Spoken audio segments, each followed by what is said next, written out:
여러분 안녕하십니까, 진성호입니다. 추미애 장관의 꼼수가 실패했습니다. 추미애 장관이 이 법무부의 감찰위원회를 건너뛰고 12월 2일, 4달 2일 징계위원회를 열어서 윤석열 총장을 해임시키려고 했던 것으로 보입니다. 그러나 징계위원회, 딱 하루 전입니다. 징계위원회는 추미애 장관이 주로 임명한 사람들이기 때문에 추미애 장관 뜻대로 윤석열의 중징계가 확정적으로 보였습니다. 그러나 바로 하루 전날 12월 1일 법무부 감찰위원회가 열립니다. 자, 추미애 법무부 장관은 꼼수를 부렸습니다.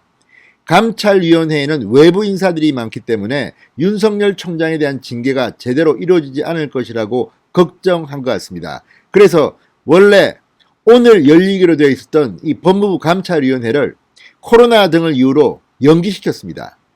다음 달 10일로 연기시켰습니다. 그러니까 추미애 장관이 주도하는 징계위원회가 먼저 열리고 그 뒤에 무슨 형식적으로 이 뒷북치는 감찰위원회가 열릴 것으로 예상됐습니다. 그러나 감찰위원들, 외부위원들 열받았습니다. 무슨 말이냐? 이것은 정당하지 않다. 지금까지 징계위원회를 여는데 감찰위원회의 의견의 자문이 먼저 있지 않았던 적이 없다. 그러면서 긴급 감찰위원회의 소집을 법무부에 서면으로 요구했습니다. 그리고 1일 징계위원회가 열리기 하루 전인 1일 감찰위원회가 열리기로 확정됐다고 방금 전 중앙일보가 긴급 보도했습니다. 자, 추미애 장관이 좌지우지하기 힘든 구조가 감찰위원회입니다. 그리고 감찰위원회는 이렇게 이례적으로 빨리 임시 이 감찰위원회를 소집을 요구한 것은 그만큼 윤석열 총장의 이 직무정지 징계가 위법하다는 판단으로 보입니다. 실제로 조선일보가 감찰위원들과 통화를 했는데 이 위원회를 긴급 소집한 사람들은 윤석열 총장의 이 징계, 절차적, 내용적 모두 문제가 많다. 윤석열은 징계받을 이유가 없다는 취지로 답했습니다. 따라서 감찰위원회가 하루 전에 열리게 되면 추미애가 주도하는 징계위원회도 윤석열 총장을 중징계하기가 쉽지 않을 겁니다. 감찰위원회의 권고가 있었는데도 만약 징계위원회가 윤석열에 대해서 해임 같은 것을 결정한다면 거의 밀란이 일어날 수준이 될 겁니다. 지금 추미애 장관은 절차를 파괴한다는 비판을 들어왔습니다. 절차를 파괴하자 절차를 복원시키겠다고 감찰위원들이 분연히 일어난 겁니다. 자, 이제 추미애 장관 이래저래 힘들게 됐습니다. 법원도 지금 이례적으로 30일 날 윤석열 총장이 제기한 가처분 신청을 심리하겠다고 했습니다. 만약 여기서 윤석열 총장의 주장이 받아들여진다면 윤 총장은 빠르면 사흘 뒤 검찰총장직으로 복귀합니다. 그리고 2일 날 징계위원회가 열리는데 그 하루 전인 1일 날 감찰위원회가 열린다는 겁니다. 추미애 장관이 이제 머리를 쥐어뜯고 싶을지도 모르겠습니다. 진성호의 융단 폭격 시작합니다. 추미애 법무부 장관을 융단 폭격합니다. 방송에 앞서 아직 진성호 방송에 구독자가 아니신 분들은 붉은색 구독 버튼 눌러주십시오. 더 좋은 방송으로 보답하겠습니다.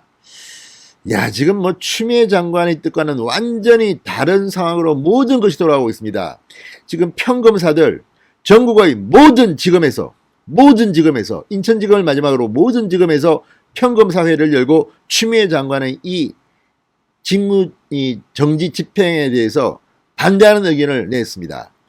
지검장, 고검장 모두 이례적으로 고검장은 전원이 추미애 장관에 반대하는 입장문을 냈고 지검장도 세 군데 이성윤의 서울중앙지검 그리고 이정소의 남부지검, 김관정의 동부지검 이 세 군데만 빼고는 17개가 모두 다 입장문을 냈습니다. 지검장들이 추미애 장관의 결정에 반대한다는 겁니다. 이렇게 검사들은 상할 것 없이 헌정사상 처음으로 일치된 견해를 보이면서 지금 추미애 장관의 입지는 계속 나빠지고 있습니다. 여기에 한국갤럽의 여론조사 역시 문재인 대통령이 역대 최저치에 근접하는 40%의 지지율로 폭락했습니다. 이런 가운데 이제 법원, 검사, 이번에는 법무부 내에서 추미애의 발목을 잡은 것입니다. 자, 감찰위원회가 열리면 추미애 장관은 악몽을 꾸게 될 것으로 보입니다. 자, 추미애 장관이 패싱했던 법무부 감찰위원회가 내달 1일 열리는 것으로 확인됐다고 방금 중앙일보가 보도했습니다. 감찰위의 회의 내용의 결과에 따라 윤석열 징계는 급제동이 될 겁니다. 자, 이날 안건은 윤 총장의 감찰 사건의 조사 방법 결과 등에 대해서입니다. 전체 감찰위원이 11명인데 과반인 6명의 감찰위원이 모인다고 합니다. 이들은 대부분 윤석열 징계의 부당함을 생각하고 있는 것으로 조선일보 취재 결과 밝혀졌습니다. 앞서 이들은 검사징계위원회가 예정된 내달 2일 전에 소집돼야 한다는 뜻을 26일 법무부에 팩스로 전달했습니다. 감찰위원회 개최 규정을 위원 동의 없이 기습적으로 선택사항으로 변경한 데다 징계위원회 이후 열리는 감찰위는 절차 파괴라는 공감대가 형성됐기 때문입니다. 대부분의 감찰위원들은 어느 조직에서건 이런 식으로 직무배제를 하지는 않는다는 비판 입장이 뚜렷합니다. 이게 검사 조직인데 지금 무슨 대학 조직도 이렇게는 안 한다, 이런 비판들이 막 나오고 있습니다. 이런 가운데 조선일보가 이 감찰위원들과 통화를 했습니다. 조선일보가 복수의 감찰위원들과 통화한 결과 이들의 상당수는 윤석열 총장에 대한 직무정지 및 징계 청구가 부당하다는 의견을 갖고 있는 것으로 전해졌습니다. 자, 법조계에서는 감찰위가 열릴 경우 추미애 장관의 윤 총장 찍어내기 조치에 대해서 강력한 반대 의견이 나올 것이고 윤 총장 징계 절차에도 제동이 걸릴 것이라고 말했습니다. 자, 법무부 감찰위원회의 한 위원은 조선일보와의 통화에서 모두 11명의 위원들 중 7, 8명이 감찰위원회가 소집돼야 한다는 의견이다. 감찰위라는 조직을 만들어 놓고 이를 소집도 한 번 안 하고 곧바로 징계 절차에 돌입하겠다는 건 그야말로 규정 위반이다. 자, 어쨌든 이들은 지금 부글부글 끓고 있습니다. 감찰위원회를 무력화시키려는 추미애의 시도다, 이렇게 항의한 것으로 알려졌습니다. 자, 감찰위를 소집하자고 주장하는 위원들 상당수가 윤 총장의 직무정지 및 징계 시도는 부당하다고 생각하고 있다. 감찰위를 빨리 열자고 하는 것 자체가 징계감이 안 된다는 것 아니겠느냐.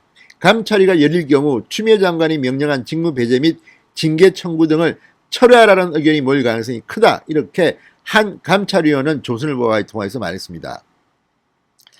윤 총장에 대한 직무정지 근거에 대해서 이 위원은 황당할 정도다. 업무 지원 성격이 강한 판사 문건을 사찰로 대검 내부 규정에 따른 사건 배당을 감찰 방해라고 했다. 윤 총장이 여론조사에서 대선 후보 1위가 된 것을 정치 중립 위반이라고 하는 부분도 징계 사유로 보기 힘들다고 말했습니다. 자, 이제 감찰위원들의 뜻은 대중 전달됐습니다. 자, 이 징계위원회 하루 전에 이걸 소집한 이유가 뭐겠습니까? 이걸 소집한 사람들은 윤석열 징계가 부당하다고 급 제동을 걸겠다는 사람들로 보입니다. 자, 감찰위원회에서 1일날 윤 총장 징계가 부당하다, 위법하다고 의견이 모일 경우 추미애 장관은 그야말로 완전히 한 방 먹는 겁니다. 엄청난 정치적 부담을 지게 될 것으로 보입니다. 자, 법무부 감찰위원회 규정 제2조 위원장은 토의 결과에 따른 의견을 법무장관에게 제시하며 필요한 조치를 권고할 수 있다고 되어 있습니다. 어떤 권고를 할지는 여러분들 상상할 수 있습니다.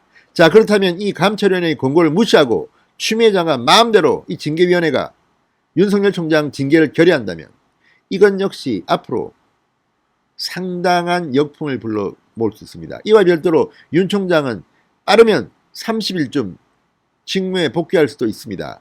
이날 법원의 심리가 잡혔기 때문입니다. 아무튼 법무부 감찰위원회가 대반란을 일으켰습니다.